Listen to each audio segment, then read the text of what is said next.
అనేక మంది మరి ఒక 10 మంది కలిసేటువంటి కలయిక కలిసినటువంటి క్లబ్ని ఇవాళ పేకాడ క్లబ్ లాగా మాట్లాడి పబ్బులాగా మాట్లాడి ఇవాళ జర్నలిస్టులని అవమానపరిచినటువంటి రేవంత్ రెడ్డి జర్నలిస్ట్ సమాజానికి క్షమాపణ చెప్పాలని చెప్పేసి డిమాండ్ చేస్తా ఉన్నాం.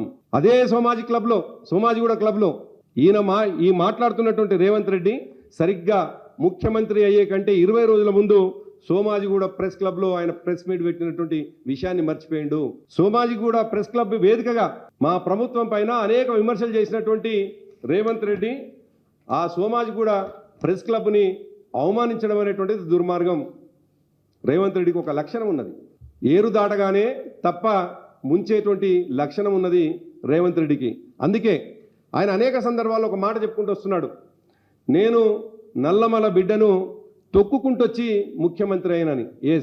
నువ్వు ఉత్తమ్ కుమార్ రెడ్డిని తొక్కింది వాస్తవమే, నువ్వు కోమటిరెడ్డి వెంకటరెడ్డిని తొక్కింది వాస్తవమే, నువ్వు శ్రీధర్ బాబుని తొక్కుంటొచ్చింది వాస్తవమే, నువ్వు కాంగ్రెస్ జెండాలను మోసినటువంటి అనేక మంది నాయకులని, త్యాగాలు చేసినటువంటి నాయకులని నీ కుట్రలతోటి నీ కుతంత్రాలతోటి తొక్కుకుంటొచ్చింది వాస్తవమే. కానీ చివరికి నీ మాట నీ గొంతయి ప్రపంచానికి వినిపించినటువంటి జర్నలిస్టులను కూడా నేను తొక్కుతా అని చెప్పేసి మాట్లాడము, గతంలో మాట్లాడినాం.